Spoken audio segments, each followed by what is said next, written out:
You can beat that. And the way to beat that is by anytime you catch yourself comparing yourself to others, you have to stop and say, that's what I'm doing. Don't do that. Oh God, easier said than done. Yeah, I know. But once you know that, then knowledge is power. Because you'll actually be able to do that once you start catching yourself. You say, oh, I'm comparing myself. That's why I'm feeling unhappy right now. Oh man, I need that every single day. I need to tattoo that. And like everybody, think about the fact that you're really successful, which means all those people comparing themselves to you, like Jordan. If I could be like Jordan, then it'd be really, really good. And you could be like Jordan. You're like, if I could be like fill in the blank. And there's always something more. I mean, it's a moving horizon. It is. That's called the hedonic treadmill. Yes, that's right. That's right. I knew it had some sort of... Yeah, it's 40% more than you currently have. Is that what it is? Yeah. That's so kind funny. of the iron law, the social psychology of not having enough. 40% more advertisers, 40% more money, 40% better looks, 40%, 40%. Maybe I'm greedy. I want like 1,000% more. Yeah, I know. But you'd be basically like, if I had 40% more money, I'd feel better. But you won't. No. Because it's always moving. Yeah. And so you have to stop comparing yourself and say, is this intrinsically satisfying and am I doing good? Am I earning my success? Am I serving others? If the answer is yes, that's awesome. Yeah, I mean, that is the answer. But then sometimes I go, oh, you're just saying that to make yourself feel better. You shouldn't let yourself off the hook like that. But you kind of have to let yourself off the hook because otherwise you'll go crazy. Yeah. You'll go nuts. And particularly if you're a certain kind of person. Yeah. If you're a pretty ambitious entrepreneurial person. I am that type of person, yeah. Yeah, so that's basically what happens is that the happy entrepreneur is one that has high level of well-being and low level of satisfaction. Because if you're an entrepreneur, you can't be satisfied. Yeah. But you have to have enough self-awareness to recognize that, not let that dissatisfaction metastasize into a source of your own unhappiness. I go through life in many ways going, I'm so lucky to have this job. I got Arthur Brooks coming in. It's going to be so interesting. This guy's really great. We're lucky to get a bunch of his time. Some university probably paid him like $100,000 to speak for an hour, and I get to actually have a conversation with him, and it's like I don't have to cut a big ass check, and then I get all these people telling me nice things about it, and then I'll go on Instagram and I'll be like, my life sucks. Look at what this person has. They're riding a giraffe or whatever. It's classic. And if you were riding the giraffe, you'd be like thinking about the next phase in your own success instead of being fully aware and fully alive on top of that giraffe. Yeah. It's interesting, there's sort of three kinds of people. This whole mindfulness movement? Yes. And you're like, yeah, that's got to be right. Because your problem is that you're a highly prospective person. I can tell just by talking to you.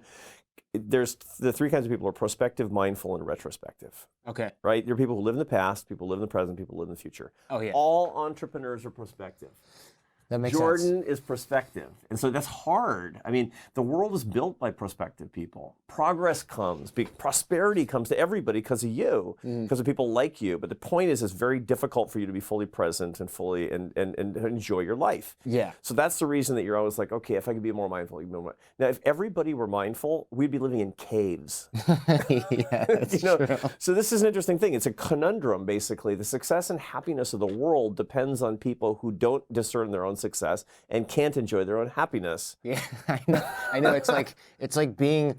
It's funny. It's like a soldier, right? Like your life is a sort of like you're living in a trench outside a castle wall, wearing heavy armor and being malnourished half the time. But the people inside are like, good thing there's people like that out there. Yeah. They like have dinner with their friends and family. I know, and most people. The interesting thing to keep in mind is that we have this tendency to think that everybody is super ambitious. It's actually not true. Most people aren't super ambitious.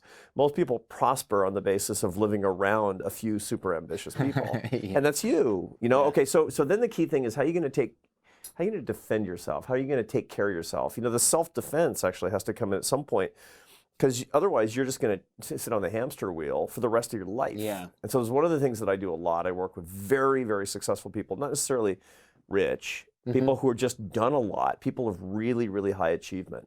And I have a feature piece coming out in The Atlantic in June about how to enjoy your life when you're a person of high achievement. I should read that. Well, I'll send it to you, and actually it'll be easy to get. And the reason I wrote it is because I realized that, this is going to be me. I'm turning 55 this month, and I feel great. Thank you, and I feel like I'm 30, right? But I'm not. And I recognize that I'm just kind of new thing. And I was I was on a plane, thinking about this, thinking about all the good things I was going to do, and being really, really ambitious, and I was thinking about the future, being really prospective and comparing myself to others. And it was like I had a book. It was selling really well. It was on the bestseller list at the time, and my columns were getting published in the New York Times, and things was like for sweet, but it could have been better. Right, it could have been better. Could have been on TV. Yeah, and I heard this exactly right. See, I heard this guy behind me on the plane. And I couldn't quite make out his words, but I knew it was like a married couple, elderly couple. I could tell by their voices. It was dark. The wife's like, "Oh, don't say it would be better if you were dead. It's not true." Oh no. And I'm like, "Oh man." This guy's like, I mean, fortunately, that's not me, because when I'm old, I'm going to be saying I did everything. I was super successful, right? But this guy, I mean, frustrated dreams, didn't live up to his potential. Yeah. Lights go on, stands up. It's one of those famous men in America. Really? Yeah. And a guy who had done everything, a real hero, not controversial, beloved. And I thought, I got to make some changes, because I don't want to be 89 years old going, nobody loves me anymore. Yeah. Ugh. It must be hard to come down from it, because at some point he must have felt good, but maybe not. Maybe not. I mean, I bet he was on the wheel, just going, it could be more. I could have more, the equivalent of more podcast listeners, more, I better only got advertisers. nominated for an Academy Award. Can you believe? Yeah. It's like, that sucks, man. I got shafted. Yeah. Right, and look at old Joe down the street there. He's won 2 Oscars. Yeah. If I only had that, then I'd finally be happy. No, you wouldn't. No. He's telling his wife he wishes he were dead. So you got to stop awful. comparing yourself to others. You have to remember that the only happiness you're going to get is the happiness that you create for yourself right now. Yeah. And that's especially true for a guy like you. And I'm talking to myself too. Mm-hmm. Yeah, well, I appreciate that. It makes sense. It's one of the topics that I try not to shoehorn into every show, but comes out anyway. Yeah, because you're thinking about it. You're building your life. How old are you? 39. 39. Yeah, you look good, man. If I had that hair, I could be president of the United States. Yeah, I do. I do have all my hair. And even people go, oh, those sides are going back a little. It's been that way since I was 12. Those sides aren't going anywhere. It's always got a little bit of that. You look good, man. I appreciate You got that. a lot going on. Thank you. Yeah. You like your life? First kid on the way. Notwithstanding your dissatisfaction? Yeah. It's funny because it's This is your baby? This is, in there. Right in there. First kid. Congratulations in advance. Thanks. It's Yeah. so beautiful. First child. Yeah, it's going to be exciting. Boy, girl? It's a boy. When? August. August. Yeah, coming up 2 months or 3 months. So great. It's totally the best. A life-changing thing. It'll make you super miserable. That's great. That's what everybody says. Like, speak now, and I'm like, stop well, saying. yeah, that's actually not right. But it's there's lots of crises and lots of. You'll understand why you're alive. Much better. That's awesome to hear, because people are always talking about purpose and things like that, and it's really easy to get sucked into this whole like cosmos universe thing, but it's like, look, that's very abstract for me. It might be a comforting thought to be like, the universe thinks you're special. I don't know if I believe that anyway. We don't know if that's true. That's just that's a hypothesis with no basis in empirical regularity. I mean, there's no data on that. But you'll understand intuitively in your heart why you're walking on the earth the moment you see your son. That's good. What happens is a funny thing. There's a chemical in your brain. It's called a love molecule. Yeah, it's oxytocin. Oxytocin. It's very well done. Well played. Yeah, I've read a couple books about it. Yeah, the neurotransmitter oxytocin, and it's stimulated in its maximum dose the moment you make eye contact with your newborn baby. Wow. And you can almost feel it pop inside your brain. And you're like, it's just a baby. I never met this baby before. You would die for that baby. The minute that you cut the cord, because they're going to let you do it to make you feel like you're actually being useful, even though you're just actually in the way. Standing there shaking. Yeah. Yeah, no, it's great. And then the really hard thing is when 2 of my kids have moved out. And my kids have grown up, moved away. Like, But it's still all meaning, and you'll understand life. That's how it works. Yeah, I'm looking forward to that, because this show gives me a lot of purpose. I don't have to really reach for it, but it's also like the audience is this abstract group of people on the other side of the mic. They write nice letters. I get nice comments on social media and emails and things like that, but it's still kind of like they're still on the other end of this electronic internet spectrum, whatever the other side of the mic. And so, during the show, it's great. Doing the prep for the show, it's nice because I'm outside walking around reading. Like, you can't really beat that. That's nice. Or I'm speaking to people, and then you feel connected. But other times you just kind of you'll wake up and you'll be in your bed and go, is this really kind of what I'm supposed to be doing? Should I be trying harder? Should I be doing more with something else? And what is the future going to bring when this thing is no longer viable? Yeah. Because at some point, Yeah. every party's got to stop. Everything, slows down. And if you understand the purpose as opposed to product, if you understand the why as opposed to the what, then the what will take care of itself. Yeah, yeah. I do a lot of thinking about that. And other cheerful topics like that. Like it's good. It's good though. I mean, you're trying to find. You're in the middle of it. You're hacking through a jungle with your machete. Yeah.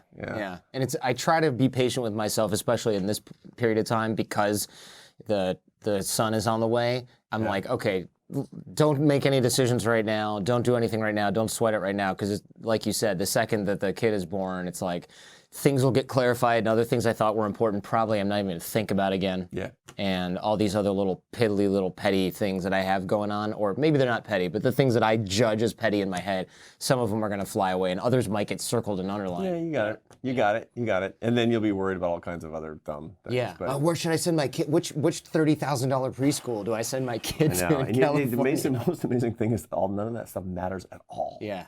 None of that stuff matters at all. I mean, I finally figured that out with one of my kids who's like underperforming in school. And I was hassling him. Not my first kid, you know. It's like, oh, come on, man, do your homework. And like, then I thought, I think I'm talking 90% of the time about something that matters 10% to me. Because, I don't care if he flunks out of high school. I don't actually care. Here's what I care about. I want him to be honest. I want him to be compassionate. And I want him to have his faith. Those are the three things I want. And everything else is gravy, man. Everything else is gravy. And so I finally sat down and I was like, let me tell you what really matters to me. Living in my basement, I don't care. You being unemployed at some point, the reason I care about that is because you're going to be a miserable person. You're less likely to be compassionate and honest. And you're probably less likely to practice your faith. The only reason I want you to be successful is so that you can spread love around the world. That's the only reason I want it. And so therefore, I'm going to try to spend 90% of my time thinking about those three things. Made me a better dad. Made me less stressed out, too. So was this a while in the past, or is this current? When he was in high school, probably when he was a sophomore in high school, and now he's 19, and he's a farmer in Idaho. So he probably enjoys that. Oh, he's happy. He's St. Irenaeus, in the year like 190, he said, the glory of God is a man fully alive, right? And he's a man fully alive. He drives a Ram 3500. He has a Glock 19. He drives a combine. Yeah, that sounds fun. Yeah, he harvests 60,000 pounds of white soft wheat an hour, and he builds, custom cabinetry in the wintertime. He has a firewood hauling business. He has a dog named Corona. I'm like, Corona. It's like, did you name that after the crown of the Blessed Virgin Mary in heaven? It's like, my favorite. No, Dad, it's beer. Well, you had to see that one coming. I kind of did. You walked right into that. Look, I was 19 too, man. I was 19 at one point, a long time ago. Speaking of family, good segue here. Yeah. You mentioned that one in your book, which I will link in the show notes. Yeah. 1 in 6 Americans have actually stopped talking to a family member because of the election. That's pretty scary. I thought those people you hear about, well, I can't really talk to my dad because of Trump. I thought that was just like the 1 or 2 dysfunctional people that already had other stuff brewing in the family, and this is just the straw that broke the camel's back. 1 in 6 is a lot. It's almost 1 in 5 now. Yeah, I mean, people who've stopped talking to a family member or a close friend because of politics. Politics has become super, hyper attenuated in our culture, where it's taken on this outsized role and importance. And it really wasn't that long ago. It was only something like 6% of people say they cared whether their adult child married somebody from the other party. When was this? This as recently as 20 years ago. Now it's 40%. Wow. So this is the most important consideration. Tribalism. Yeah, man. super tribalism, but tribalism, and not just this is my tribe, but this is what's going to define my love. See, this is the key. Oh yeah, good point. See, That's a little, right? stakes are much higher. For sure. I mean, it's one thing to say like, I'm Catholic. Okay, that's a tribe. Yeah. I'm from Seattle. Originally, that's my tribe. You don't a Catholic from Seattle? Yeah, I know. Did that come later? Well, I'm the last one I left. So anyway, but those are tribes. The key thing is to actually have the tribe define your love. Say, look, if you disagree with me on issue X, I just can't talk to you. That is insane. Yeah, it is. To say basically that's missing the first trap you're supposed to run in humanity, which is separating people from their opinions. It's like just Jordan is not his opinions. And yet, when we're in a situation like this of all polarization, we're being taught by some small amount of the population, what I call the outrage industrial complex in this book, saying that you have to. I mean, you should hate somebody who disagrees with you because that person is deviant, because that person is stupid, because that person is evil. Those people are profiting off our hate. And helping us to not distinguish where we should. Okay, I want to get into that in a little bit. It's definitely something that I think that took me by surprise. I mean, it probably shouldn't have. I felt naive after hearing you explain it, but I think it's important. The whole show is about highlighting things people see every day and going, see that? That's not an accident. It shows up everywhere. And then people patterns. Go, what? Yeah. So I definitely want to get into that. I know that you'd said America's more divided than it has been since the Civil War. And I think that was actually in one of your podcasts as well, the Arthur Brooks Show, which we'll also link in the show notes. But my question is, okay, everybody says, well, when I was a kid, things were better. And there's a cognitive bias that's called Rosie retrospection that I'm sure you've heard of. And I'm like, is that just Rosie retrospection where people say, well, I lived through the Depression and it wasn't this bad? It's like, really though? I know. So the answer is there's a lot of that. So for example, I was having a conversation with a documentary filmmaker named Ken Burns, who's a phenomenal documentary filmmaker, the greatest documentary filmmaker of our generation. Right. And we have this new movie that's coming out called The Pursuit, just actually out on iTunes. It's coming out on Netflix later this summer. Oh, cool. It's about capitalism and how it lifts people out of poverty. And he watched it. We can rent that in iTunes now. Yeah, for sure. Okay, can rent or buy on iTunes, and it'll be on Netflix in August. The Pursuit, or go to thepursuitmovie.com, and it has the trailer and all that. But he watched it because he's a friend, and he was giving me a bunch of suggestions when we were making it. We got to talking, and I said he had just made Vietnam, his epic saga of the Vietnam War, the best thing that's out there on Vietnam, and I was saying, it's so terrible, the polarization today, how much everybody hates each other, how people are being driven apart. It's never been this bad. Right? Classic. Hey, look, I'm a behavioral social scientist. I should not fall into that trap. Well, yeah, that's what cognitive bias is, total right? cognitive bias, and it's like I know, but to everybody, none of us is safe. And so, and I said that, and there's like silence, and then finally Ken's like, "You don't think that, do you?" And I said, "What do you mean?" He says, "When was the last time there was a domestic bombing for political reasons?" Yeah. And I'm like, "Oh, I don't know. It was like that in New Jersey, or I think it went off, maybe Times Square." He says, "Do you know how many domestic bombings for politically motivated domestic bombings there were in 1968, 1969? I said, no. He said, 700. Wow, really? Yeah. Jeez. Yeah, for sure. It's like... See, that's insane. That's crazy. Like, for sure. It's like Israel in the height of the first Intifada or something. That's exactly right. That's like the Israeli-Palestinian conflict. Yeah. And the reason that I bring that up is because every era is actually different than others. And comparing them is perilous. The truth is, it's not as bad as the late 60s. In that way, and much worse in others. So it is true that in the 1960s, around the Thanksgiving table, the idea of Democrats not being able to talk to Republicans didn't exist the way it does today. And we didn't have populism in the same way that we do today. And we didn't have polarization that when we talk about the parties and people in the parties not understanding each other, not overlapping, is literally worse now than it was since the 1850s. But we don't have violence, and that's better. Yeah. These are distinct eras. We have challenges that we should face them, but we shouldn't catastrophize the situation either. This is a really, really good time in America. Yeah, that's good to hear, because I think people are quick to judge otherwise. But if you think about it, having your Uncle Bob think you're a liberal idiot, or your aunt think you're a terrible conservative that she can't even listen to anymore, is better than getting blown up on your way to the drugstore. Yeah, like, by the Weather Underground, or right. The Symbionese Liberation Army with Patty Hearst and all this. I mean, that was really going on. It's just nuts. It's nuts, and I don't remember that. I was little. I was born in 1964, but I look back and I just remember my dad. We were driving through some really hippie freaked out part of Seattle, and be like, "Lock the doors, kids!" And I'm like, well, how come? Really little, and be like, "There's yippies out there. They might try to get in the car and kill us." Oh my God! And thinking back, and of course, that's insane. Yeah. And my dad, he was just taking care of us, and maybe, who knows? Maybe he was just like punking us for all I know. Yeah, right? Reefer Madness. He saw Reefer Madness. But God love him. But there's nothing like that today. I mean, life is safer. Life is better. There's no knock in the night. There's no jackbooted thug. There's no possibility that we're going to be actually hurt or exiled or arrested because of our views. Thank God. I mean, God bless America. Yeah. Right? And so as bad as it is, and it's bad because we should love each other more, we'd be happier. At least it's not what most people in most countries are facing. I mean, try disagreeing with the government or with your neighbors in China. Well, it's funny. I'm looking at a potential interview with the incoming president of Venezuela, and it's like, With Guaido. Yeah. You got Guaido? Yeah. You're the man. Yeah. Well, we'll see. I mean, until it's uploaded into the cloud. And you're going to be torturing yourself because somebody else got Guaido until you get Guaido, right? That's right. That's exactly what's going to happen. Yeah. Yeah. We're doing some work with like their security forces, so it was more of like instead of a journalist connection, it was more of a, hey, can you ask this guy to ask this guy who's got a gun and stands next to him all day if we can do this? Yeah. No, though. I mean, that's interesting, but that's winds up how things get done. He's a hero. He is brave, and I'm thinking borderline just must have a fear thing in his brain that popped 20 years ago and never came back. It's interesting about that. And do you know that 26% of people don't feel fear? Don't feel fear in the face of danger. Is that good? It's not. They're the worst leaders.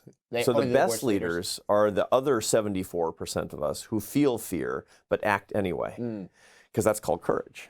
Fearlessness and courage are not the same thing, and you have to be able to distinguish when you're looking for leaders. I do think there's people that don't feel fear. I see them in YouTube on those wingsuit videos where they're flying around the trees. Those people, there's no way they ever thought, hey, this is scary, we shouldn't do this. Don't bring them to run your company. Yeah, exactly. That's right. You send them to go raise capital, and then you go, okay, thanks, bye. And to the women listening to us, don't make sure that they're not the father of your children. That's a good point. Yeah.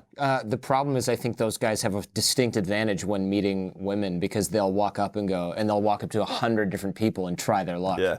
And the other thing is, once again, the cognitive error that we make is the lack of distinction between fearlessness and courage. So you want to find courageous people and you want to avoid fearless people. How do you distinguish between those two types of people? Well, fearless people don't feel the fear. Courageous people feel fear and act anyway. And they've learned how to dominate the fear and not be controlled by the fear, but they actually feel fear. Sure, but I mean, look, if I'm looking at them, how do I tell the difference between them? Right. Yeah. Part of it is you ask. You ask about the situation at hand, and they will actually quite truthfully express fear. It's as opposed to the bravado. No, doesn't matter. I don't care. No, I'm not afraid at all. And you find people in politics like this, and then you realize that they're really weird. They sort of seem at the extreme. They're sociopathic. Yeah. Right? And that's the reason they don't feel fear in the first place. But others like, yeah, no, this could go really wrong. I'm really, really worried about this. And you notice that they're walking into battle. Yeah. That's courage. That's the ones you're looking for. Yeah, that's interesting. You see the movie with that guy who climbs up, is it El Capitan or whatever, and he climbs up with no ropes. It's called Free Solo. Yeah, Free Solo, right.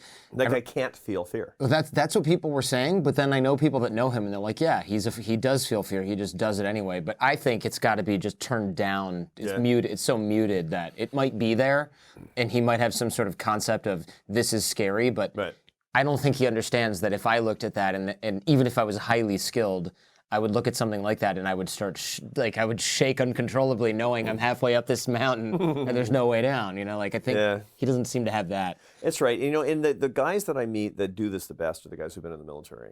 And so, for example, most of us, a lot of us, and a lot of people who are listening to us, you have a big listenership of young people. And a lot of what they're wrestling with is trying to say, why am I alive? And we talked about this before when your first child is born. It's like, that's it, right? But it'd be great if we could articulate why am I alive? What do I want to live for? And being able to say, one of the things that I recommend on my college campuses to young people, you want to be happier. I need a 12-word mission statement for you that says, what am I going to live for? What's the purpose of my life, right? The why of my life. But here's where it really gets good, because this gets into the discussion we're having now about fearlessness and courage. What are you willing to die for? And are you convinced it's true? Like, I'm willing to die for my faith. I'm willing to die for my family. I'm willing to die for my country, for sure. I'm willing to die for my friends, of course. But then I often wonder, if push came to shove, what would I do? The great thing about the guys in the military is they have proved, not just to others, but to themselves that they're willing to die for something. And then they don't die, and they spend the rest of their lives not fearless, but understanding that they have courage, which is hugely empowering. This is one of the reasons that people that, when they act as if the guys come back from, battle from Afghanistan or Iraq or something, that they're somehow injured. No, there's a reason that those guys go on to do incredible things. Yeah. The reason is because they proved to themselves, to their own standard of satisfaction, that they're courageous. As such, everything's easier. You know, I feel the fear, I can do it anyway. Especially if the fear is not going to result in death or dismemberment. Totally. Right? Like starting a business, less of a big deal. It seems like the stakes are lower, but also, you know, and we have a tendency to, what I hate is the extent to which we treat, you know, veterans as victims. You know, these guys have, you know, there's a major crucible. They've passed the test. And, you know, the data are overwhelmingly clear. You know, all this stuff that we hear now about all these, you know, suicides for men who've been in the military. And that's true, except that when you actually correct for age and socioeconomic circumstances, they don't have a higher suicide rate than young men who have the same demographic characteristics, who haven't been in the military. Yeah, I didn't know that. That's right. It's a relief, actually. Totally, and it's because these guys are not injured. They're not screwed up. They're hugely meritorious, and they deserve all of our respect and our admiration and our love. And we got to look to those guys as the leaders for our society, for our culture. They're the people that we need. They're not like hurt birds, man. Yeah. These are the future presidents. Hopefully, yeah. I hope so. I love the idea that it's better to be kind than to be right when we're talking with people on the other side of the aisle or on the other side of the Thanksgiving dinner table, which is more common for most of us. But I am curious, how has discourse then changed to make this divide that's greater now happen? I mean, I know that being nice now is weak, apparently. Apparently you can't be civil because then you're just being a punk, which is part of the problem, I assume. But you look at guys on the other side of this, you look at guys like Nelson Mandela, who you read about, and he was good to everybody even while he was in prison. So the kind of the hypothesis then is being nice is actually an advantage. And I would agree with that hypothesis in my own life. Yeah, that's right. So this is, there's a guy, a psychologist at Harvard, and his name is Daniel Goleman. Yeah. Daniel Goleman has done, you've read his stuff, and a lot of people listening to us have read his stuff. He's really one of the greatest psychologists for applications in business that we've had over the past 50 years in the United States. And Goleman has a famous article in the Harvard Business Review called Leadership That Gets Results. And in that, he looks at 4,000 successful CEOs, and he breaks them into 6 leadership types. And here are the 2 polar ones. I talk about this in the book. There's coercive leaders and authoritative leaders. Coercive leaders are bullies. They get immediate compliance, and they do it right, they get huge results, but they don't last. And the reason is because we hate bullies. Yeah. We don't like bad people. You know, in a way, we'll kind of like, yeah, that guy says what's on my mind. He's my walking middle finger. But we don't like bullies. We don't like it. And we don't like it when our society is in a very, what we as economists call a suboptimal equilibrium. The basic way of saying things aren't the way that they should be, but they're kind of stuck that way. Okay. And you know, when we have a suboptimal equilibrium, it's a bad situation where we've got bullies on both sides. And so basically, you got to choose your bully. You know, we will. I mean, everybody listening to us is kind of choosing their bully, but we don't like our bullies. You know, and forget whether we're talking about President of the United States or the CEO of the company or members of the media. The truth is we have a bullying culture, and that's making us choose something we don't really, really want. In the long term, we don't want coercive leaders. We want authoritative leaders who don't say, my way or the highway. If you're not coming my way, that means you're just completely on the other side and you're worthless. Yeah. We want people who say, do you see a better future? Will you please join me in going to this better future? It takes more skill, it takes more time, but it's ultimately what our hearts desire. These are the leaders that we want, and these are the people we actually want to be. And so the key thing is like, do what your heart tells you to do. Be that guy. And if somebody says that you're a cuck-servative or whatever they call us these days, right? It's like, do you really care? Do you really? It's like, don't go on Twitter. Life goes on. It doesn't matter. Don't go on Twitter. It doesn't matter. I mean, it's like Twitter's just more or less just like smoking a cigarette anyway. Yeah, it's or worse. Yeah. Yeah, it's like it's as bad for you as a cigarette, and it more or less has the same brain chemistry implications, which is to stimulate your dopamine as having a cigarette. So, okay, so don't do that. You know, if you don't want to, you know, say something and find out that you're a weakling, right? Then don't go to the place where a bunch of anonymous, you know, Russian Twitter bots are saying that you're weak. I was just thinking the exact same thing. I interviewed Clinton Watts, who talks about, do you know who he is? He sort of tracks ISIS and bad actors online and takes a lot of Twitter data and does it. And it was just, the title of his book was something like Tracking Russians and Extremists and ISIS. And it was just like this hundreds or even thousands of people, in air quotes, were tweeting at me like, oh, well, look at Jordan. He must hate Russians. Well, you know who hates Russians? Nazis. Jordan's a Nazi. And then it was like retweet. And I thought, wow, this is pretty extreme. It's pretty stupid is what it is, really. It's really dumb.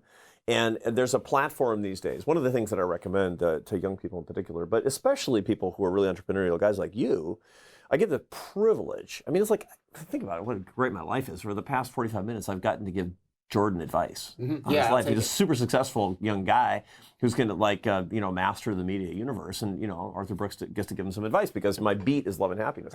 One of the things that I recommend is, you have to have a social media presence because your business depends on it. It does, yeah. But what you have, and this, I say the same thing to members of Congress. I say you have to set some rules so you don't go insane.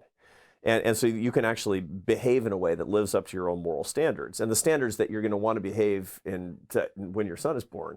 Yes. The example that you're going to want to create is a good dad. So one of the things that I recommend is fighting against anonymity. And there are people listening to us who are going to be like, no, the Federalist Papers were written anonymously. Twitter is not the Federalist Papers. Right? That's a good point. Yeah. So what I recommend is never do anything anonymous. So let's have a pact. You, me, and all of our listeners right now.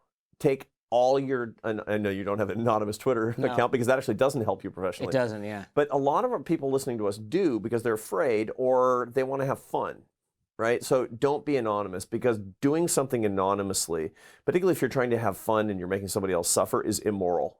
That's a good point. It's a bad thing to do. And then the second thing is committing never, ever to interacting with anybody who's anonymous. That's harder. Ooh, that is hard. It's really hard because then you're going to take body blows from people who are saying that you're weak and whatever. But I've really committed myself to this. And I got to tell you, I'm so much more relaxed because somebody says I'm a moron, and it's Bernie Bro 2020 or something like that. That guy doesn't exist. It's not a real person. It's a in the persona. ether. It's somebody who has purposively dehumanized her or himself by taking away his or her actual human identity. And it's like, I can't deal with that. There's nothing I can do with that. It's asymmetric warfare.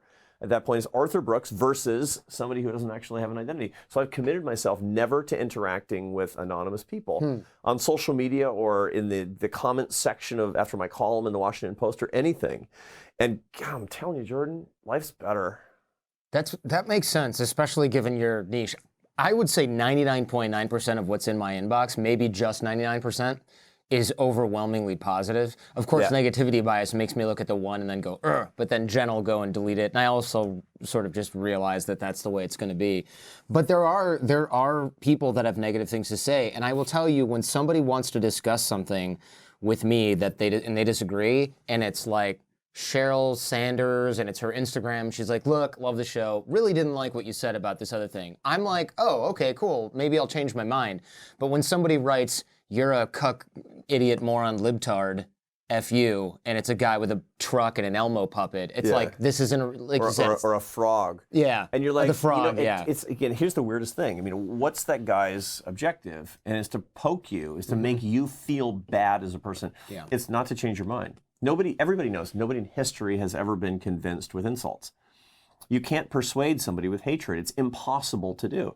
So since nobody's ever been, it's like, it's a good point. I am a libtard. Yeah. Guilty. It's like guilty. It's like, God, I got to really rethink everything because, that guy said I'm a conservative moron, right? So, okay, so that means that the person had a different objective, and that's an objective with which you actually can't engage. But it's funny, when some people will assume when they reach out to you, and they'll be harsher than they actually would be in person because they think that you're actually not reading things. Right. The most common reply to a negative comment is, oh man, what I meant was, and I didn't know you were going to reply. Yeah. Is that I love your show and I really disagreed with this. I often will get somebody who backtracks and goes, look, I was probably a little harsh with this. Yeah. Because they think it's like my customer service representative in the Philippines who's just going to sort of distill it, and they just fired it off on their phone when they were heated. That's right. And it's like, so if you didn't think I was going to read it, why did you just say, Dear Jordan? Because they're venting. Yeah, completely. They're venting. It took me years to realize that. Oh, totally. And it's the key. You have to have a pretty thick skin when you are in public life and when you have a public persona. But you can do so much good once you've got that, not just, it's sort of the emotional fortitude, because you can improve people a lot. Like if they're willing to go out on their own and they say something that's emotionally attenuated, right? If they say something that goes beyond, what they actually, what propriety would suggest, and you reach out to them, you can change them. You can change them as people. And it's funny, it's like this is the thing I talk about in the book that I learned this from the Dalai Lama. who has had a huge impact on my life, and a mentor, and somebody who I've been working with for the past 7 years in my own, my personal work, and I write with him, and I see him a lot. And I asked him how I can answer hatred with love better, because he always says answer hatred with love, answer contempt with warm-heartedness, always, always, always, always. Choose warm-heartedness. Like, how? Your Holiness, how? Yeah. And he says, think of a time when you accidentally answered hatred with love, and the effect that it had, and how you made you feel, and then remember how your heart was on fire. And then remember your heart being on fire, and then you'll do the right thing. How do you remember? I'm trying to think of any time where I've accidentally been too nice. So never has happened to me in my life. I bet you can remember times when somebody treated you like trash, and you reached out, and the person said, I mean, they gave their name or whatever, and you actually reached out and said, I don't think you understood me, or whatever. You treated them like a real person. Oh, yeah, sure. And so that's the key, to remember one of those cases. Or, by the way, for those of us who want to do this and they can't think of a time, go do it. And then see how it makes you feel. Right, yeah. Create your memory, right? And so for me, I wrote this book. The first time it ever happened to me was for the first time I wrote a book that anybody ever read. When I was still a college professor, I was Syracuse, and I would write books that nobody ever read because I'm an academic. You're an academic. Yeah. 27 copies later. Exactly right. It's like, man, it's success. Yeah. Tenure. And I wrote this book, and it was very boring and mathematical, but it hit the news cycle just the right way, and it started selling hundreds of copies a day, and President Bush brought me to the White House, and my career, my life changed. My career changed. It's never been the same. And I started hearing from total strangers, which, you do all the time. Yeah. I do now, but I didn't then. Sure. And I was your age, and I was, kind of getting my legs under me. I was a, professor, and this guy writes to me from Texas, dear Professor Brooks, you are a right-wing fraud. Oh, God. And then he goes through chapter, it's 5,000 words. Hey, at least he did that. Well, totally. And so that's my point, because I realized that what I was feeling was, he read my book. I was like, somebody read this. I was wrote super back. grateful, and so I decided to tell him, and and it was serendipity. I'm not saying, I could have written back and say, what, you blockhead. Mm-hmm. You think you're an economist? Let me tell you, I've got a PhD. Let me school you, chump. Yeah, but no, I said, I got to tell you, it took me 2 years to write that book, and you read the whole thing, and I put my whole heart into it. I'm really grateful. Seriously. I mean, I know you hate it, and you think I'm a stooge, and it's terrible, and I'm terrible, and everything's terrible, but man, it's amazing. I mean, you read the whole book, every word, thank you, send.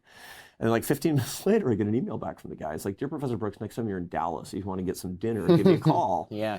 Like, what happened? Yeah, and it was gratitude, which is like an anesthetic for contempt. Yeah. When somebody treats you with hatred and you respond with, thank you for paying attention to my stuff. Because when you think about it, I mean, we're so unduly negative. Somebody reaches out and punches you, Jordan. Mm-hmm. That guy knows who you are. That person is listening to your stuff. That person is paying enough attention to get offended. I mean, that's amazing. Yeah, I mean, hostiles are our friends much more than apathetics. That's true. Yeah, they typically tend to be the ones that.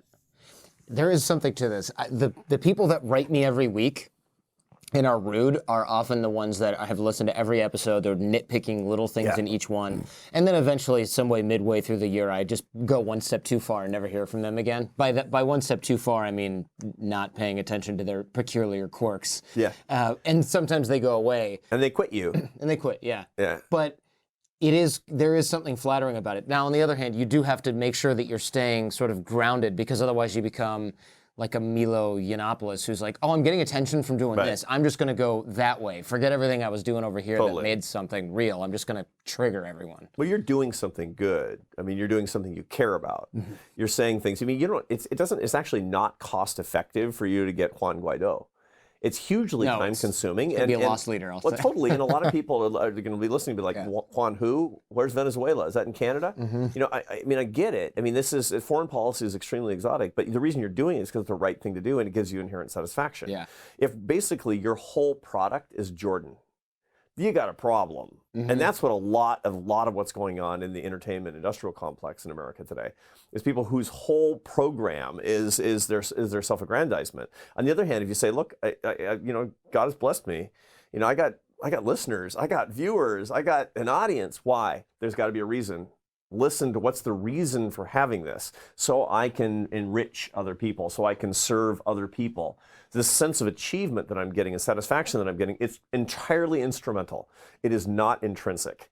And this is the key thing. Every single person listening to us has got some version of this, because every single person wants to be successful. that's a good thing. I mean, humans are built to be successful, thank God, because, then we really would be like, not even inventing flints. Yeah, I was like, animal skins, too complicated. Too complicated. But success is something that most people are driven to in some way. Maybe not as insanely as you. Maybe not as like, I'm gonna have 6 million downloads, but they want to do something. They want to get a promotion at work. They want to get a sense of accomplishment where somebody tells them they did well. Why do you want that? Not for its sake, such that you can do more good. You want to be right. Yeah. And that remembering that's really key. Yeah, I know that's true, because the things that make me mad about other people with big platforms is when they, in my opinion, squander it. They'll do, like, somebody who has, let's say, a huge television show will then be like, oh, we have a Real Housewife on. I'm just thinking, like, okay, look, that's entertainment. You have a huge platform. I'm angry that you didn't spend any time trying to make your viewer better. Yeah. You just entertained us with stupid crap. You wasted it. Yeah. You wasted it. Absolutely. So that's that makes me like get all, I don't know, excited in a negative way. If you get more what, always ask why. If you get something more that you wanted, there's a reason, and it's your obligation to use it. I mean, if you want to relax, then don't try to succeed. Yeah, trust me, I've thought about that strategy. Except you can't. You don't have any choice. No, I think I look at people. I grew up in Michigan, and Troy, Michigan. So it's like a suburban Detroit area, like Ann Arbor kind of situation. And I look at a lot of my friends and family, and I was just at a bachelor party, and some of my friends were like, "Oh man, some of our friends, they just became like high school teachers." And I was like, "Well, let me stop you right there. You know how happy those people are? They figured out what they wanted to do when they were like 24. They got married to somebody they'd been dating for a while. They had kids well before age 30. They're satisfied with what they're doing in a lot of ways. They have way more free time than you and I.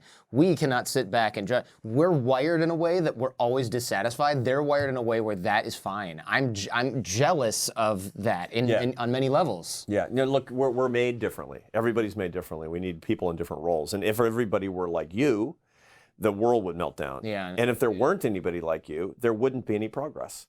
I mean, and again, this sounds like super Darwinian in its way, but it's not. Everybody has his or her place in our society. And we need to, and the key thing is what we call discernment.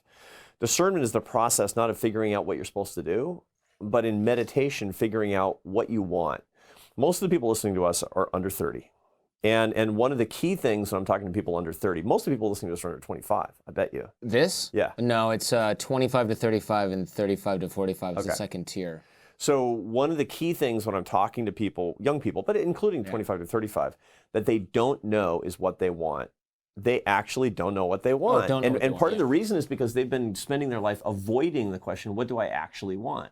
And so the key thing is discerning, they'll either be regretting that they can't enjoy their lives and relax, or regretting that they don't have more ambition, or regretting something. It's like, figure out what you want and then figure out how to offer it up in service of other people. That's the key.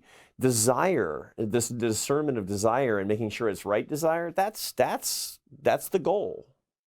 Let's talk about the culture of contempt that you write about a lot in the book. We don't value the difference of opinion, but instead we sort of link it to moral turpitude instead. And I thought this point was really interesting. It cultivates this culture of contempt. And it reminded me of the fundamental attribution error, where we judge ourselves by our intentions, we judge other people by their actions, and then our mind sort of fills in the blank and goes like, oh, this person's just a really entitled, selfish prick. Not, oh, they got their kid in the back and they're on the way to the hospital. Whatever. Yeah. Right? But the idea that we automatically look at other opinions and link those to moral turpitude is something that I'm seeing more and more of, not just online, but I mean, somebody wrote, I'll post something on Instagram that's funny, and someone will go, oh, well, I see it's funny now to make fun of such and such. And I'm thinking, there's no way you're a member of that particular group that you're offended about. And then suddenly it's not just Jordan picked a weird meme that he didn't think about. It's Jordan's a bad person, and therefore also kind of racist or whatever. Mm-hmm. And this seems to be getting more and more common, and I don't really understand why. But you mentioned the outrage industrial complex, and I can't help but think that fire is spreading. Yeah, so what you're talking about right now, I mean, there's a couple of different manifestations that I write about a lot. One is the motive attribution asymmetry, where we believe that we are motivated by love. And we know what motivates us, because, and most people are kind of motivated by love, but we see the actions of others, as you just suggested. And the motive attribution asymmetry means that we attribute different motives to the people with whom we're opposed. and we assume that they're motivated by hatred toward us. So it's amazing, and what you can have is two sides in a conflict fundamentally who have motive attribution asymmetry, and it's what you'd expect in the Palestinian-Israeli conflict. The reason that's intractable and we can't fix it under current circumstances is because literally both, according to the research, both sides are motivated by the idea that I'm motivated by love and you are motivated by hatred toward me. Now here's where it gets interesting. There's a guy named Adam Waits who teaches at Northwestern University, and he writes an article with some colleagues in the Proceedings of the National Academy of Sciences in 2014. I read this article, it just blew my mind.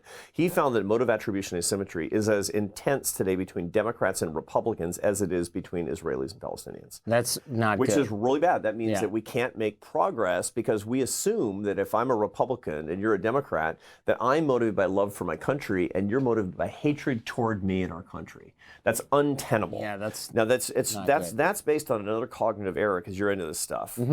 Which is the ad hominem error, which is that I assume I know what motivates you. I know what motivates me, or I should know what motivates me. It's astonishing how many people actually don't know what actually motivates them because they're so non-self-reflective, right? But I know for sure I don't know what motivates you. As a matter of fact, the new research shows that Democrats and Republicans, that conservatives and liberals, they know each other so little because they're so siloed today that they make these huge errors, just factual errors.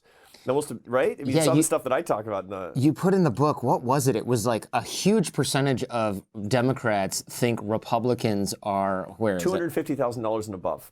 Right, are a bunch of rich old... many liberals think Republicans make tons of money, and many Republicans assume liberals are mostly homosexuals. I know, it's so amazing. So that the average Republican guesses that 40% of Democrats are gay or lesbian. And the average Democrat, impossible no, it's completely insane. I mean, it's not, it doesn't pass the giggle test, right? and that 40% of Democrats, the same percentage, just to show that nobody is immune to this, that we're all like enthralled of our cognitive biases. That 40% of Democrats think, the average Democrat thinks that 40% of Republicans make $250,000 a year or more. There just aren't enough people in either of those brackets. If only it were true. Right, It's like then our country would be so much more prosperous. That's true. It's like 2.1%.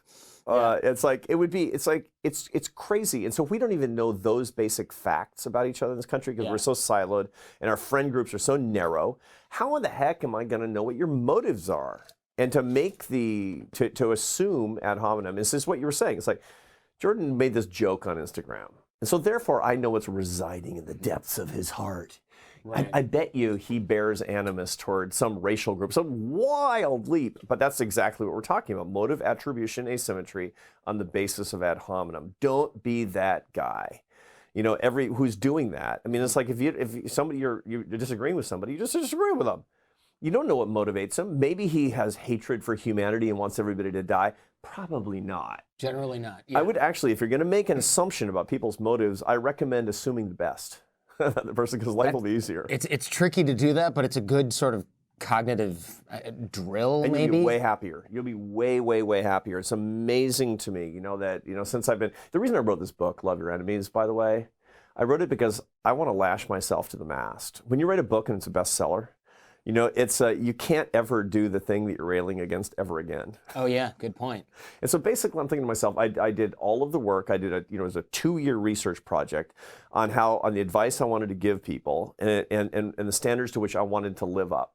Right? I want to live up to the standards of loving my enemies, and I want to do it for the rest of my life. I want to dedicate myself to loving others, especially those with whom I disagree, and standing up for the people with whom I disagree for the rest of my life.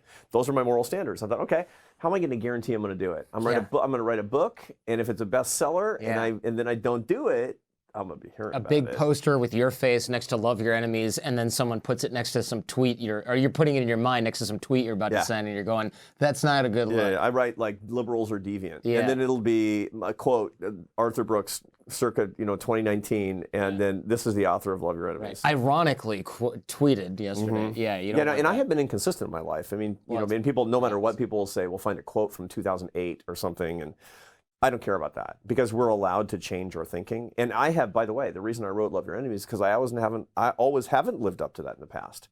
What I'm committing myself is trying to live up to it in the future. Yeah, that's a good point. Yeah, you're allowed to sort of change I mean, you can't say around. somebody who's in alcohol recovery somebody who's in AA and say, you're a hypocrite because 10 years ago you used to be a drunk. Right, yeah, good point. Yeah, you're supposed to upgrade your thinking. Yeah. It's like the whole point of what we're doing here. Ideology versus friends and family is a false choice. That really stuck out in the book. And to give people a little context here, the whole not getting along with certain people, family, friends, because you're supposed to choose your ideology over that, or how the 40%, I wouldn't want my kid to marry a Republican or a Democrat. Yeah. That whole thing. This false choice is presented by pundits and politicians, and it divides us. Tell us what's going on here, because we were kind of touching on that, and then we made a right turn earlier. Yeah. So 93% of Americans hate how divided we become as a country. So hate what? How divided we become as a country. Okay. It's incredible. That's a huge number. It's a huge number. And 100% of the people listening to us and watching us love somebody with whom they disagree politically. That makes 100%. sense. I mean, it's unless you like live in a cave or you're really, really screwed up, you love somebody with whom you disagree politically. Okay, so that's really, really good news. Now here's the bad news.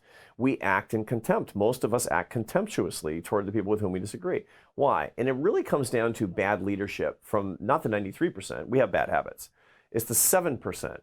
The people who actually like how divided we become as a country. Now, inevitably, and I give the evidence for this in the book, this is what I call the outraged industrial complex. These are people getting rich and powerful and famous, or simply getting satisfaction and followers by setting people against each other. But they're for fuel, they rely on you and me playing along.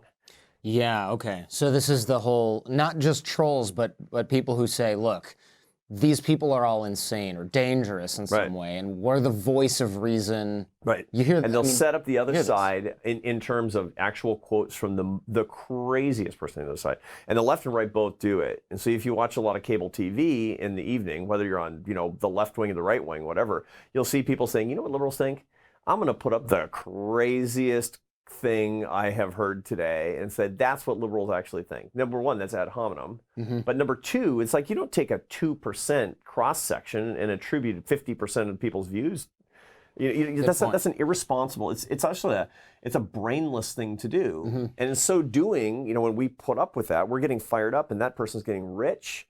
And so what I recommend that people do is stand up to the man. Back in the 60s, that's what they used to say. Stand up to the man, right? But be a nonconformist. And the way to do it is by standing to people on your own side who are telling you to hate. That's interesting, because we might actually have a chance of persuading somebody on our own side. Hey, look, don't argue like that. Totally. And again, you'll lose followers when you do that because you're a lot less interesting. But that's an okay way to lose followers. I agree. I think that makes sense. I'm not very political on the show ever. We're more like, hey, teach people critical thinking, and then they'll make the best, in air quotes, decisions. But I love the idea that this is something that we should all be doing. And it's tough, though, because it's kind of like saying, hey, you'd make more money if you were doing this dumb thing that was destructive. But don't do that because it's bad for the country. People will go, well, I hope everyone else listens to that advice, but I'm still going to do it because I want the money. And I see this in sort of the self-help industry. Every industry has this. It's like, I can do really hard work and we can have a real conversation about things that'll make people's lives better, but I could also have this yoga person on the show that has 1 million followers and then just say, hey, you know what, you should always just love everyone. And then people will go, oh, that sounds good. I'm going to put a bumper sticker like that on my car. It's empty, it doesn't do anything, but it's kind of the easy way to go. But it's a race to the bottom. And so you see industries that could have been really helpful to people, like personal growth and self-help, are now just cheesy crap that like 98% of it you should just light on fire. Just candy. Yeah. And it could have been something that's really nutritious for sure. Yeah.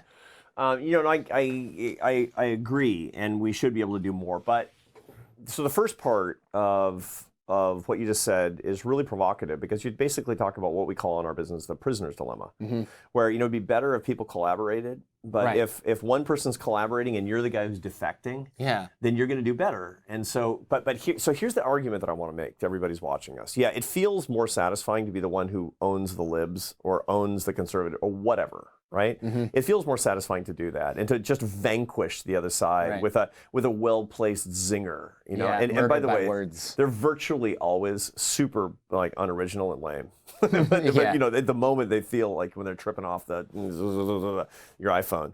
Okay, but here's the key thing. When I talk to people who are very fired up about politics and doing that a lot, they say, and I'll say, so why are you doing that? He says, because people, they deserve my contempt. They feel really morally justified. They're screwing up my country, those people are. They deserve these insults. They deserve my hate. I said, okay, fine. Okay, fine. And this is conservatives and liberals. And I'm on college campuses a lot, right? So I'm having this conversation over and over again. I say, okay, what's the ideal state of affairs? If you're a big liberal, for example, you're a big progressive, and you see people who like Donald Trump, running the country and having tons of power, and you see a person who has a lot of influence, or even who doesn't, but who really likes Donald Trump, and you tell them that they're stupid, and you tell them they're worthless, you tell them that they're idiots and they're hurting the country. What's your goal? Is your goal to actually, would you like to exile that person, kick them out of the country? Like, no, of course not. Would you like to arrest that person and put them in jail? No. Would you like to sneak into their house and hurt them while they sleep? Like, what kind of person do you think I am? Okay, what's your goal? Well, I want them to act and think differently. So how's your hate working out for that? Right. If you want to be more persuasive, you gotta love. There is no other way. Martin Luther King said this over and over and over again. He said, when you hate a man, you cannot redeem him. I mean, so that's why Martin Luther King was one of the great communicators of our time, of our nation's history. It's because he would illuminate these fundamental truths. If you can't hate somebody into being persuaded, number one. Number two, if you act that way, you will be unhappier. You'll get a little bit of satisfaction in the moment, but you will be unhappier. I've got the science. It's irrefutable. It's unambiguous. Read the book. If you want to be, and if you don't want to read the book, I'm right. I mean, everybody listening to us knows I'm right. If you treat somebody with hatred, you will wind up being unhappier, and that person will be unhappier. And number three, 93% of us wish the country were more united. You're part of the problem when you do that. So I got a win-win-win proposition for our listeners and viewers today. Number one is I'm going to make you more persuasive, I'm going to make you happier, and I'm going to start a social movement in your heart in a tiny little way to bring our country together. And that's answering hatred with love as much as you possibly can. It makes sense from sort of a tactical or rhetorical level as well, because we know about the boomerang effect, right? Yeah. It's arguing with people in the wrong way solidifies their beliefs. It's kind of, is it the same as the backfire effect? It's very similar. Yeah, right? It is the same thing. Same it's thing? a different way of saying it. Exactly right. Well, but you know a lot. Did you get your degree in psychology? No, I went to law school. You're a lawyer, yeah. So I took all of the interesting stuff and then never used it. And then and then here we are. But I read all the books for all the guests that come on the show, so I learn a bunch of this stuff, from behavioral economists. And you're into it. Yeah, I like it. Yeah. Yeah, I like it because I think these are powerful tools, because otherwise you hear people say stuff and you go, that sounds clever and it sounds right, but it doesn't feel right. There's something wrong with it. And that's where maybe a lot of people stop. And I go, I want to find out why that's wrong. And then I'll look through my nerdy deck of cards that have cognitive biases on them, and I'll be like, oh, it's this one. The Texas sharpshooter fallacy, where you pick your data and then that illustrates your point, but you ignore all the ones that don't, or whatever. Texas sharpshooter fallacy. You ever heard of that? Yeah, I've heard that used before, but yeah, that's exactly right. Yeah. I think then in research in academics, they call it shooting the barn too, where you shoot randomly to get data, and then you draw the circle where you want it, and that's the target, supposedly, so you're just making the conclusion match. That's actually a huge problem in academic research, believe it or not. I mean, it just sounds like something people would do who are undisciplined about their thinking, but academics do this too, and the way that we tend to do it is that we get a data set, or a bunch of data sets, and you can't publish a paper in an academic journal unless you come up with statistically significant results. Right. You basically said, I ran all these regressions and I got all these data, and they were very inconclusive. It's like not published. No. So you run the data, change the model, change the specification, until you find aha, significant. Right. And then if you write the zoom paper. out far enough. Yeah. It's got all kinds of stuff, and it sort of goes in that direction. So here's my conclusion. Everybody is prone to this. Everybody, and it's not just because you're trying to be dishonest. It's because you're trying to have some basis for what you believe. Because otherwise, it's too scary and ambiguous. Yeah, it is scary, and of course, I get it. You go to school for 10 years, you want to frickin' write something and get your PhD already. Yeah, and you want to get actually tenured at the university as opposed to getting fired. Yeah. Hey, you never came up with anything. What are you talking about? I debunked all this other stuff. Well, but you didn't make anything new. Go debunk elsewhere. Yeah. We don't pay to debunk. We pay to publish. The idea that contempt and division are demand-driven, that was interesting, because that to me was like, oh, wait a minute. And this goes along with what you were saying. Not only are these contempt and division, do we have these sort of influencers or whatever, these pundits and things like that coming out of the woodwork, they're demand-driven. They don't exist unless people are reacting to it. So it's kind of like drugs, right? cocaine sells itself because people use it and they look for it and they want it. We're doing the same thing with these bad, I don't know if they're bad ideas, but they're bad ways of reacting to ideas we don't like. Yeah, that's right. You know, for the longest time in the war on drugs in the United States, you know, people listening to us are all over different sides of that one for sure. And my point is not to say which side is right, but one of the things that we know is in the 1980s, when with the cocaine problems coming from Colombia, you know, the original idea was that the government was going to beat supply. You know, we're going to poison the fields, the coca fields, and we were going to interdict everything with the Coast Guard. And it's like it was failing. Because, you know, there's always going to find a better way to get around the mousetrap. Sure. Always, until people figured out you got to affect demand. The reason that all this cocaine is coming to the United States is because people like cocaine. Yeah. You know, and the reason that we've got all this hatred is because people get some satisfaction from it. So it's like 93% say, oh, I hate how divided the country is. And like, I love my mom, even though she disagrees with me and the whole thing. And yet you're listening to that guy on the radio who's spewing pure hate. Right. And you're listening to his ads, and they know you're listening to his ads. And so they're giving him money, and his ad prices are going up. And he's going like, hate sells, baby. Yeah. Hate sells. He's got a $50K or $150K speaking fee. Yeah, because people are actually, and you know, this is what we call in economics revealed preference. You can say all day long, I hate how divided our country's become, but you reveal your preference with your dollar votes and your activities and the places you go and the things that you say. Revealed preference. That's good because that's really good. I used to teach guys how to like meet girls back in my 20s. That was like my thing 10, 12 years ago. And revealed preference was a term we didn't know, but there were all these misconceptions about what you should do, and you get all this advice even from the opposite sex, like, oh, compliment my shoes and give her flowers, and it's like, wait a minute. That's not working. Yeah. This is not what oh, I get it. People are giving you advice or they're telling you what they prefer, but they're wrong. The thing they actually prefer is something they don't even realize. And that was like a game changer as far as dating, but of course it fits into like everything else. Everything. People are funny. I mean, we wish we want, again, this gets to right desire. You know, we will express all kinds of preferences that we wish we had because we want to be virtuous. And at the same time, we exhibit behavior that reveals a different kind of preferences. And, you know, the truth is we are both. Yeah. You know, the truth is that people, they do want to listen to a hateful radio show host. And at the same time, they do want their mom not to be insulted, and they do want the country to come together. It's just that one reveals a kind of a darker side, one that's a more dopamine-driven kind of behavior, and the other one is like the devil on one shoulder and an angel on the other. Yeah. Well, you got to be the master yourself. You basically need to deny the revelation of a preference that doesn't express the person that you want to be. It's really not okay. I mean, one of the key things is that you know, part of, you know, as you're going to teach your son, and I've taught my kids, is are you doing in private the things that that you wouldn't be ashamed to have people know you're doing? Yeah. Because just in general, that's the essence of why you feel ashamed of something, is because your stated preference is different than your revealed preference. Yeah, the cognitive dissonance that causes. You're not living up to your own moral standards. You know, Carl Jung, arguably the greatest or the most influential psychotherapist, with the exception of Sigmund Freud, said that the basis of happiness is having your private and public preferences be in sync. Is to living up to your own moral standards. It's basically not having a secret life, even if it seems like an innocuous secret life. This is the reason that people become so unhappy when they are anonymously tweeting.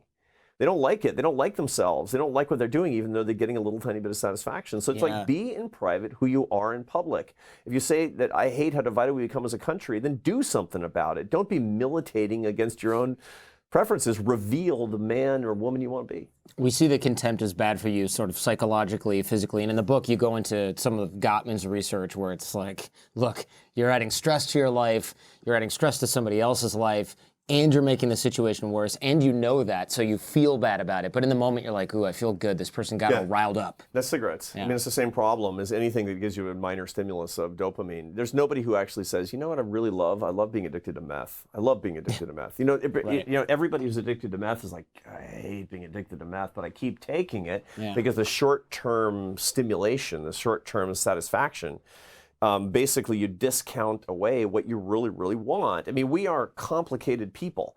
And the secret to this transcendental bliss is in your life being able to have your it's like what the finance guys talk about the inversion of the yield curve. What you really want is an economy where the short and long-term interest rates, or the economy is so stable that people are not discounting future terrible things in the economy, so that the 5-year interest rate isn't so different than what we see today. Make your actions right now consistent with what you want to be. I mean, that's really where virtue comes in, but it's also where happiness comes in. That's the key thing. People often, there's a big literature out there about what explains addiction. And in psychology and in neuroscience, it's always about brain hormones. It's about, neurotransmitters like dopamine, right? But economists think about it in a different way, and they talk about how we discount the future. And if you discount the future super, super, super heavily, in other words, if it happens a long time from now, it's nothing. And if you're the kind of person that does that, and young people tend to do that. Sure. People that don't think that the future is going to be any good, people who are really pessimistic, they tend to have huge called discount rates. They tend to have a big dislocation between the preferences that they reveal with their actions and the preferences that they actually express. They're two different people. So what you want to do is you say, like, 5 years from now, what do I want to be? If somebody actually saw my interior life, would they say that it's consistent? Would they think I'm a virtuous person? Would my kids be proud of me? Those are the questions that we really need to ask ourselves. And when you do that, it's so profoundly and intensely satisfying. It's really what we want. Yeah, that it seems like almost like a lofty goal, but it obviously has to be possible to get there. I think it is. I know that you'd said millennials surveyed can't or won't say things like infidelity or drunk driving are wrong in absolute terms. And I thought, oh, that's weird, because there are certain things when I was growing up, like, drunk driving, bad, right? Yeah, and you're a millennial. Yeah, technically. But I'm you're on the like early the edge. side. Yeah, you're sort of 1980. Gen X millennial kind of. Yeah. But why is that important? What does this indicate for society at large, that people won't say drunk driving bad, infidelity bad, or Well, it's because there's been a tendency for a pretty long time to encourage young people to not make moral proclamations. It's like my morals, your morals. It's kind of the relativism that creeps into our society, that as if there's no natural law. And that's just a kind of a societal, it's not a decline, it's just the tendency that we have is to say, this is what I believe and this is what you believe, and let's all be cool about it. But that's not the natural state of affairs. We don't have to say that because I think this doctrinal thing in my Christian faith and you don't think it, you're a heretic and gonna burn. Right. That's very different than saying, this hurts people. This hurts people who should not be hurt, so therefore it's bad. We should be able to make these distinctions. I agree. I mean, this is what I think about when someone's like, well, look, we don't want to judge this particular subculture, but they just believe that women shouldn't go to school. And I'm like, look, can we agree that education is good? Well, yeah. Well, okay, so then shouldn't everyone have access to it? Yeah. Well, I guess, but we don't want to force our beliefs on other people. This is one where I'm kind of willing to go, actually, education is good and everyone should have access to it. And it is backwards of you to think that because someone has a set of organs or doesn't have a set of organs that they should be able to go to school or they should stay at home in a dark window. And in a way, you're saying something very, very profound, I think, which is deeper than the question of universal education, of course. You're talking about the universality of human dignity. Yeah. That's the argument that Jordan's making right now. And this is the fundamental change in society. This is the reason that we should be proud of the society we've been able to build, because we have this, all of us, everybody listening to us, every single person listening to us has this one predilection, and we don't articulate it as such because we're not taught to, although we should, which is that human dignity is radically equal. Now that's actually based on a very deep Judeo-Christian assumption that people are, originally that's based on the idea that people are made in God's image. Dignity is to be worthy of respect. God is inherently worthy of respect because the creator of the entire universe. Sure. If we're made in God's image, therefore, we are worthy of respect, which is to say that we have dignity and our dignity is equal. Okay, that's just the philosophy behind that. It's the algorithm behind that. And a lot of people listening to us, watching us, don't have traditional religious views. Sure. And yet, they picked up on the implication of this philosophical algorithm, which is that human dignity is radically equal. That had changed the world. The reason that we are as prosperous as we are is because we look around and we say, you have as much dignity as I do, even though you're poor. You have as much dignity as I do, even though you're a different color, even though you got a different religion. The reason the United States is the most successful progressive nation in the history of the world, bar none, is because we're a nation based on the idea that there are certain truths to which we claim to be self-evident. Yes. When we say life, liberty, the pursuit of happiness, that means all men are created equal. Do we live up to it? No. Do we still live up to it? No. But is it our aspiration? Yes. We have an aspiration for equal human dignity. And to say something like, it's good enough for other cultures to deny, education to women.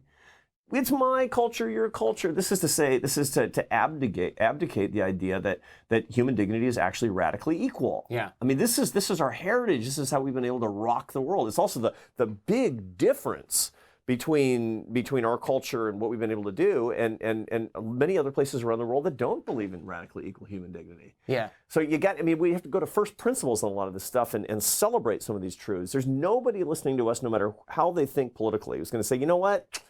Human dignity, not radically equal. Yeah, it's to me, you're just it's a whole.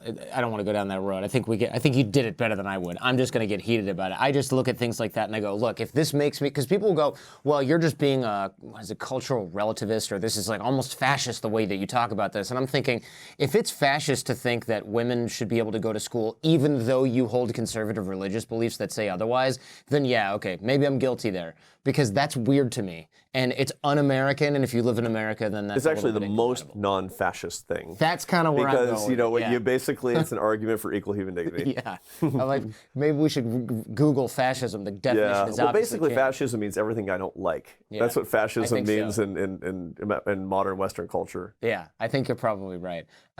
You had given us the advice in the book to beware of leaders that use moral dimensions to drive a wedge between us. Can we outline that a little bit? Because that's sort of a practical takeaway that I think people can have. Leaders or not, thinkers, influencers, writers, whatever it is.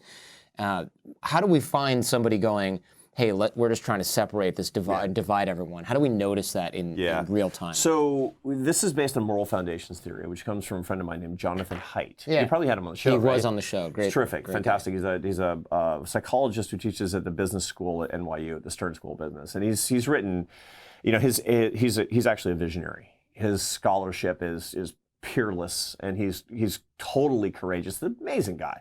And his work in moral foundations, basically, and this is based on hundreds of thousands of observations. And he's done big survey data and huge numbers of interviews. And so this is not him popping off. This is not theory. Right. He's not a podcaster, for God's sake. it's look, man, you're the value chain leading to people listening and actually using this in their lives. You're way more important than me and John. Well, you're the tip of the spear. But John has found empirically that there are certain moral foundations, things that we consider to be inherently moral, that are probably genetically wired across all people. So that conservatives and liberals, for example, because we're always talking about, conservatives say the liberals are immoral, and that liberals say the conservatives are just a bunch of Puritans with their weird morals. And there's always these more, as much as we're not willing to say that drunk driving and adultery are immoral, we use huge moral language all the time. So what John finds is that one thing that everybody agrees on is that the inherent morality of compassion and fairness, that we should treat people with fairness. And what that means different things to different people. Like if you believe in redistributive fairness, which is to say that people should have the same amount of stuff, or you have meritocratic fairness, which is to say you need a fair game, and if it comes out differently at the end, that's okay. Those are different versions of fairness, but we all believe in fairness, right? Yeah. And then there's compassion, how you should treat people with compassion. We all believe that's an inherently moral thing to do. Once again, how does that manifest? Does it mean by, when somebody is hurting you, you feel their pain and give them stuff?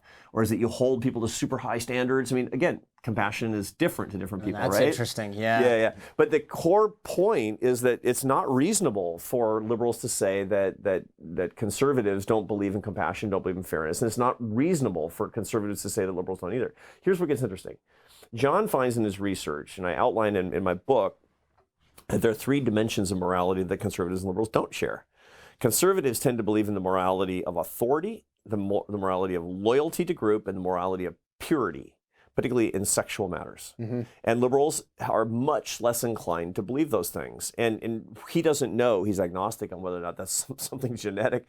A lot of our personalities do have a genetic basis to them. And that's as far as I'm concerned, that's fine, right? Sure, but, yeah. But his point is that we are wired a little bit differently on that. And one of the things that I talk about is if we want a society in which we can understand each other better and make more progress, we should focus on the things that we have in common and not get all hung up, because it becomes like a cudgel where, conservatives are like, you look at those liberals. I was in San Francisco, I see this bumper sticker, your body might be a temple, but mine's an amusement park. Oh yeah, I've seen those, yeah. It's like, is that a person a conservative or a liberal? That's a question that answers itself, right? And John would say, well, there's a moral foundations basis for the fact that that person's probably really, really super progressive. The person's making a joke to begin with, right? But it's a joke that basically is sticking a finger in the eye of people who believe in sexual purity, mostly conservatives, and mostly religious people, right? So, okay, if we actually want to make progress as a society, it's not okay. It's actually, it's not just imprudent, it's impractical for conservatives to keep harping on those dimensions. It's also unproductive for liberals to keep harping on those dimensions and say, oh, you conservatives with your moral purity and your authority and loyalty, you're just like the Taliban. Well, it's like, get off it, guys. Let's talk about compassion and fairness. And we're going to build a better society on the basis of compassion and fairness. Let's adjudicate the fact that people on the left tend to be more redistributive in their fairness. People on the right tend to be more meritocratic in their fairness. And let's find where we are in the middle of that, and let's make some compromises. That's cool, man. That's good. That's what a great society is able to do. Yeah. And the same thing is with compassion. I believe that it's compassionate to have a safety net that bails people out, that they can't fall too far even when they screw up. But at the same time, it's uncompassionate not to hold people to high standards. Yeah, I agree. Yeah. And that's the kind of conversation we need to be having, moral conversation we need to be having. There's so much in here, and I'm like frantically scrolling through the last of my notes here. But I love the idea that iron sharpens iron, and I think the idea that we need this in politics is good too. And to give people an analogy here, businesses get better when there's competition. Right. That's a free market concept, but I mean, in very real terms, this show got a lot better when podcasting became more popular. Yeah, my skills went up, whatever, but one of the real motivating reasons was really good talent that otherwise was writing is now podcasting. And then they're going, oh, well, there's no good show where somebody does this amount of prep. And I'm like, crap, now I got to read the whole book instead of just getting a summary or winging the conversation like I used to do. Yeah. And then that's made me better as an interviewer. And then other people go, oh, well, there's this journalist doing a show now. They're really good at research. Shoot, I got to be more entertaining. I better start taking comedy classes and speaking classes and get those skill sets, because that's how I'm going to beat a journalist. So now I'm more entertaining and I'm able to out-prepare most people. Now I'm looking for that edge all the time. Are you happier? I like it. Yeah, good point. No, yeah. but being good. That's true. It's if excellence is its own reward, yes. Yeah. If simply beating the competition is the reward, then it's problematic. It's both. Yeah. But of course it's both. It's both. It's both. Yeah. If I'm candid, it's. And again, it's like the entrepreneur, the progressive, the guy who creates prosperity, lives on a knife's edge all the time. Yeah. I try not to just be competitive, because then if you're just trying to beat somebody, you just dismantle them. Yeah. You don't work on yourself. And sooner or later, you're going to get beat. And you're probably going to get beat regularly by different things, by different people, and you're going to be miserable all the time. But anyway, that's not your point. Right, no. Your point is competition's good. Right. And that's the competition being good is the basis of the greatness of the country. And by the way, that is not a political statement or ideological statement at all. Nobody, there's nobody left, right, or center. You'd have to be the most inveterate Soviet to say it would be better if we had one brand of breakfast cereal at the supermarket. They want more than one. It's not, and that's not even about choice. It's about the fact that, and again, actually, that's probably a bad example, because, a lot of food that we get is just the race to the bottom and garbage. Oh, of course. Makes you fat, makes you miserable, doesn't give you good nutrition, et cetera. But the point is that people want more than one option when they do things, because the iron sharpens iron. The same thing is especially true in politics. Democracy is an example of competition. We don't want uncontested elections. It bums us out when there's only one person, or when God forbid, there's voter fraud or there's voter suppression. We hate that, and the reason is because we want real competition. Nobody wants to. I like the Seattle Seahawks, my favorite football team. I love the Seattle Seahawks. My friend just moved to Seattle. It's just, and I'll always love. It's like I haven't lived in Seattle since I was 18 years old when I graduated from high school, and I'm still crazy about the Seattle Seahawks. Mm-hmm. I don't want the Seattle Seahawks to win because the opposing team's quarterback got hurt on a dirty hit. Right. I don't want that. I want the Seahawks to win fair and square. I want them to, I loved it when they beat the Broncos in the Super Bowl. I mean, it was so awesome. And I got to say, the next year when they lost to the New England Patriots on that last play, where they had made a bad play and tried to throw a touchdown pass when they should have run it into the line with Marshawn Lynch. Do you remember that? Remember the Super Bowl when that happened? I remember the whole Oh, it was uproar. so depressing. But you know what? I love the game. I love the competition. I love the fact that my Seahawks lost because of true competition. And if they had won because it turned out that they had bribed an official and won on that last play of the Super Bowl, it wouldn't have just not been the same. I wouldn't have watched anymore.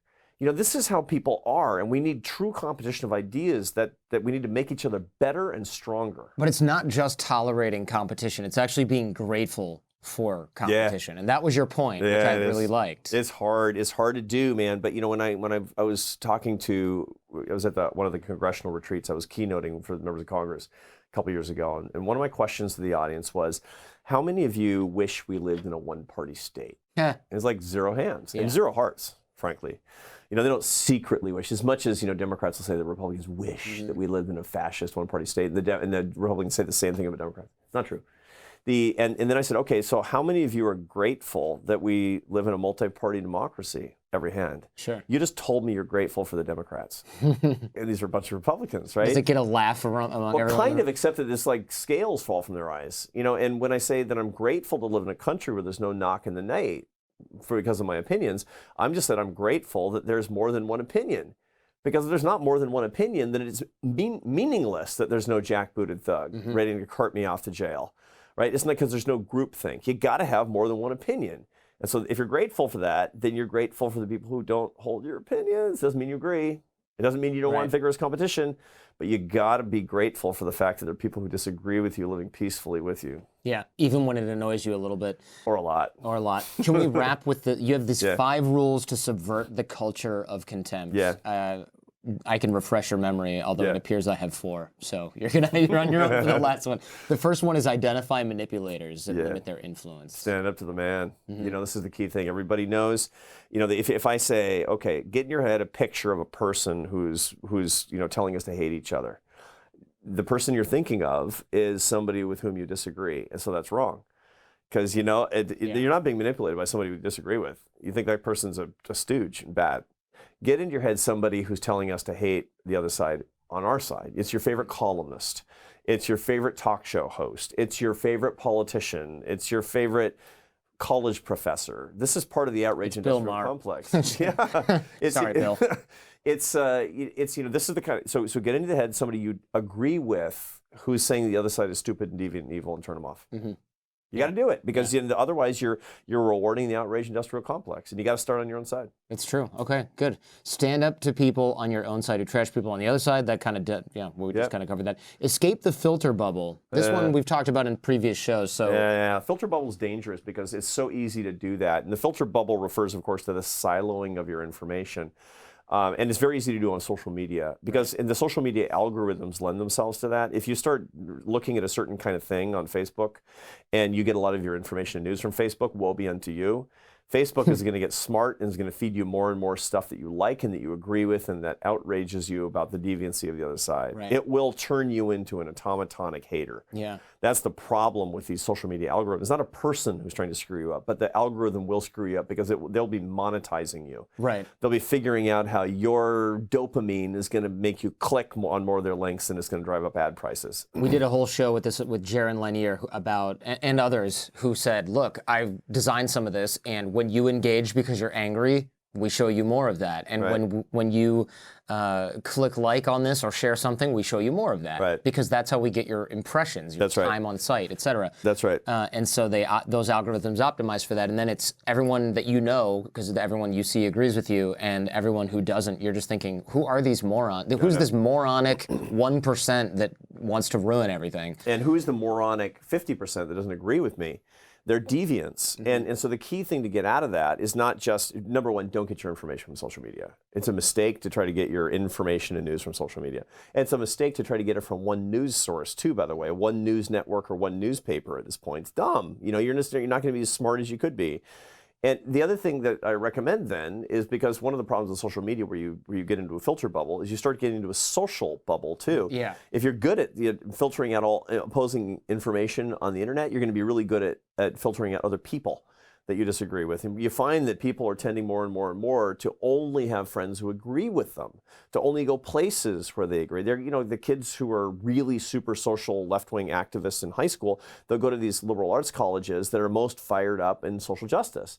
Well, you're not going to be excellent when you come out of the circle. It doesn't mean you're wrong, but even if I do think you're wrong, Sure. it's only what I think, right? I mean, the point is not that I'm saying that you're wrong. It's just that you're not going to be excellent, because, iron sharpens iron. Exactly. You got to get out of and also your life won't be as satisfying and interesting as it should be. It's not interesting to be around people who say you're right all the time. Right. So challenge, if you're a young high school activist, go to Brigham Young or something and see what. Yeah, see for how you sure. come out the other side. And if you're a big conservative activist and a real evangelical Christian conservative activist, go to a left-wing church.